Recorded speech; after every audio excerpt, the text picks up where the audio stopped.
Baik, Bismillahirrahmanirrahim. Assalamualaikum warahmatullahi wabarakatuh. Perkenalkan, kami dari kelompok 1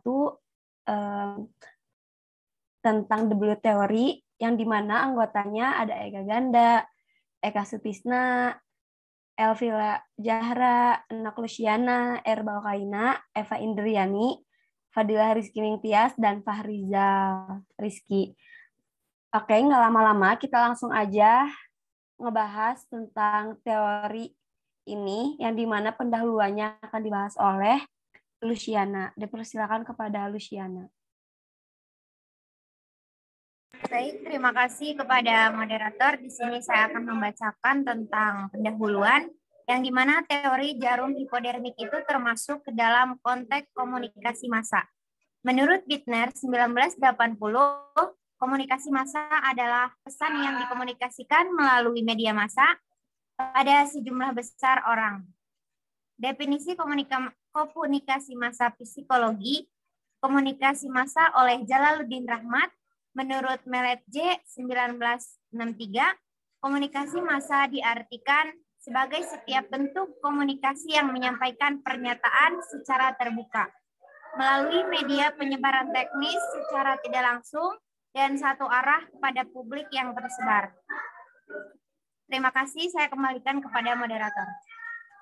Baik, terima kasih kepada Enak Luciana atas penyampaian materinya. Selanjutnya kita akan langsung aja ke latar belakang teori ini yang akan dibahas oleh Eka Sutisna.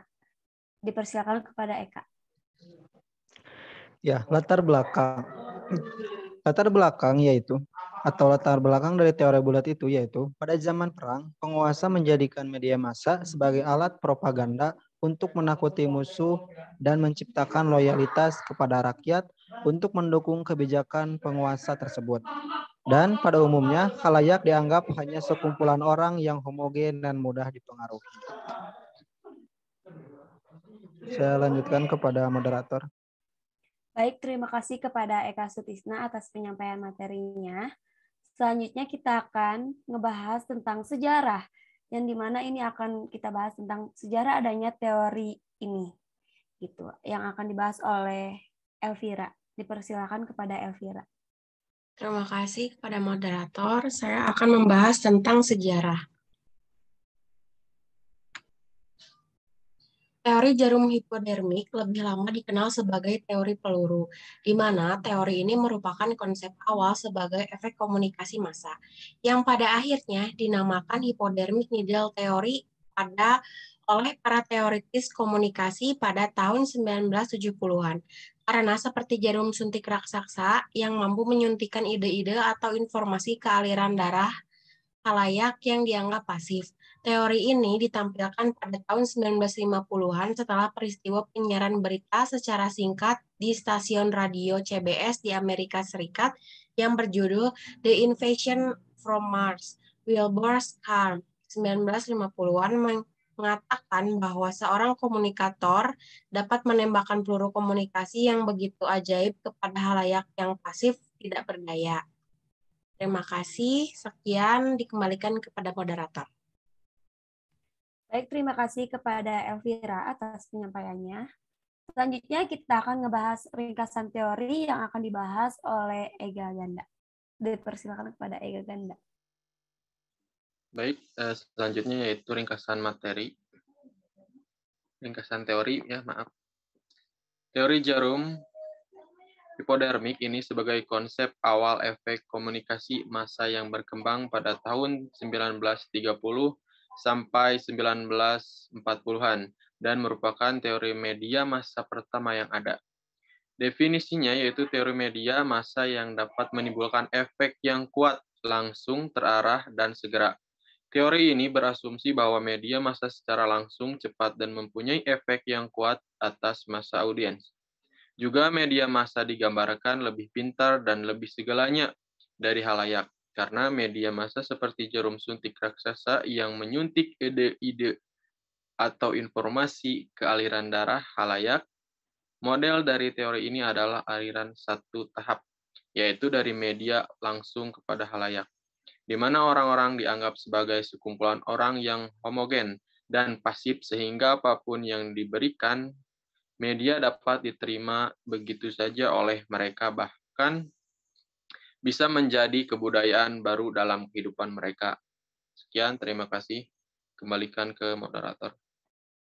Baik, terima kasih kepada Ega Ganda telah menyampaikan materinya.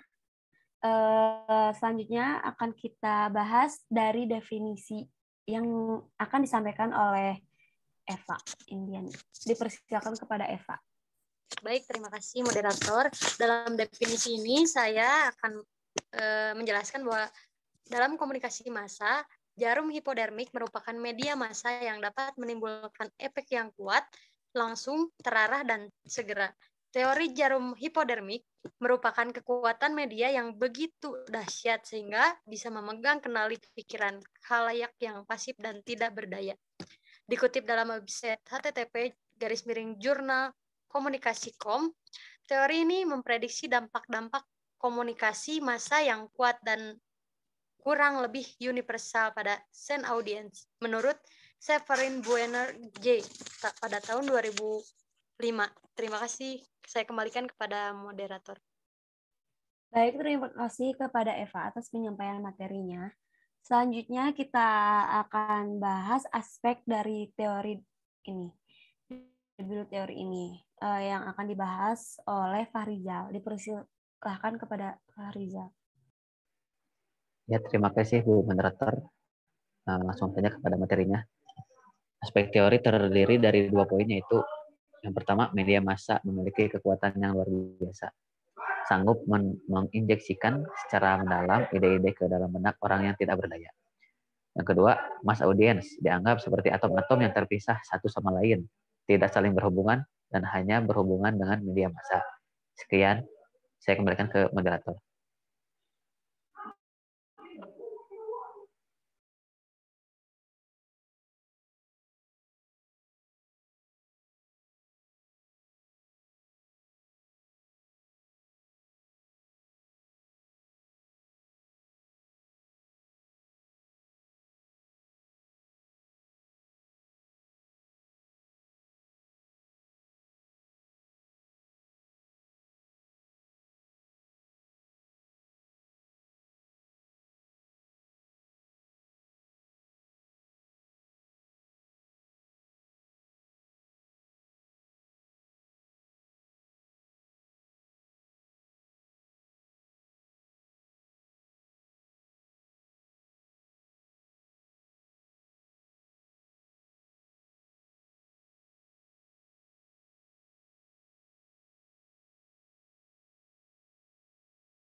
Baik, terima kasih kepada Fahrizal atas penyampaian materinya.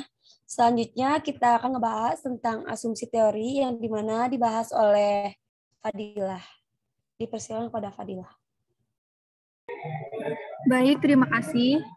Mengenai asumsi teoritis, poin yang pertama yaitu para pengelola media dianggap sebagai orang yang lebih pintar dari audiens. Kemudian audiens bisa dikelabui sedemikian rupa dari apa yang disiarkan. Lalu media beranggapan bahwa audiens bisa ditundukkan sedemikian rupa atau bahkan bisa dibentuk dengan cara apapun yang dikehendaki media. Itu menurut Nurudin tahun 2004. Sedangkan asumsi teoritis menurut Jason dan Anne Hill tahun 1997, media massa dalam teori jarum hipodermik mempunyai efek langsung disuntikan ke dalam ketidaksadaran audiens. Dalam buku Didi Nur Hidayat, halaman 166, menurut L. Huketz, model ini berasumsi yang pertama, media massa sangat ampuh dan mampu memasukkan ide-ide pada benak komunikan yang tak berdaya. Yang kedua, halayak yang tersebar diikat oleh media massa, tetapi di antara halayak tidak saling berhubungan. Cukup dari saya, dikembalikan kepada moderator. Baik, terima kasih kepada Fadila atas penyampaian materinya. Selanjutnya akan kita bahas tentang model satu arah, yang dimana akan dibahas oleh Eliza. Dipersilakan kepada Eliza. Baik, terima kasih kepada moderator. Selanjutnya yaitu modal satu arah. Modal satu arah ini yaitu dari media massa langsung kepada halayak atau dalam memberikan informasinya. Prosesnya yaitu pengirim mendapatkan berita, lalu pesan tersampaikan kepada halayak. Selanjutnya yaitu tentang kekuatan teori peluru dan kelemahan teori peluru. Kekuatan teori peluru. Media memiliki peranan yang kuat dan dapat mempengaruhi afektif, kognitif, dan behavior dari audiens. Pemerintah, dalam hal ini penguasa, dapat memanfaatkan media untuk kepentingan birokrasi atau negara otoriter. Audiens dapat lebih mudah dipengaruhi. Pesannya lebih mudah dipahami dan sedikit kontrol karena masyarakat masih dalam kondisi homogen. Selanjutnya yaitu tentang kelemahan teori peluru. Keberadaan masyarakat yang tak lagi homogen dapat mengikis teori ini, dan tingkat pendidikan masyarakat akan semakin meningkat. Meningkatnya jumlah media massa sehingga masyarakat menentukan pilihan yang menarik bagi dirinya. Adanya peran kelompok yang juga menjadi dasar audiens untuk menerima pesan dari media tersebut. Sumber ini diambil dari Romli tahun 2016. Dikembalikan kepada moderator. Baik, terima kasih kepada Eliza atas penyampaian materinya. Nah, tadi sudah dibahas dari mulai pendahuluan sampai model satu arah yang dimana akan saya tambahkan mungkin contoh kasusnya.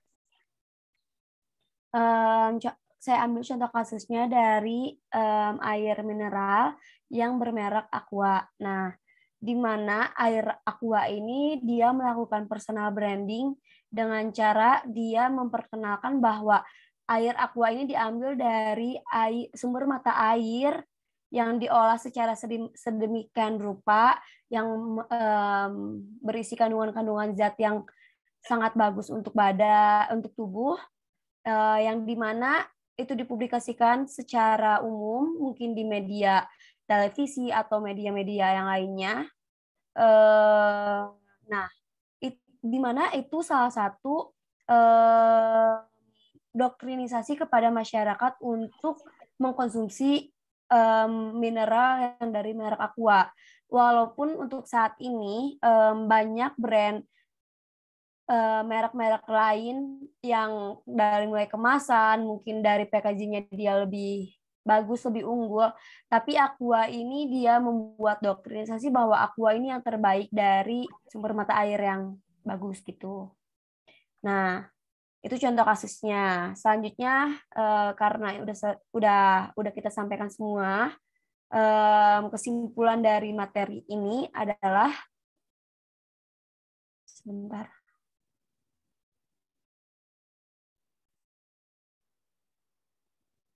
Kesimpulannya yaitu teori jarum hipodermik merupakan teori komunikasi massa pertama yang ada yang berkembang pada tahun 1930-an sampai 1940-an, yang dimana teori ini menyatakan dan berasumsi bahwa media massa memiliki kekuatan penuh atas halayak, dan halayak dianggap hanya sekumpulan orang yang homogen dan pasif atau tidak berdaya.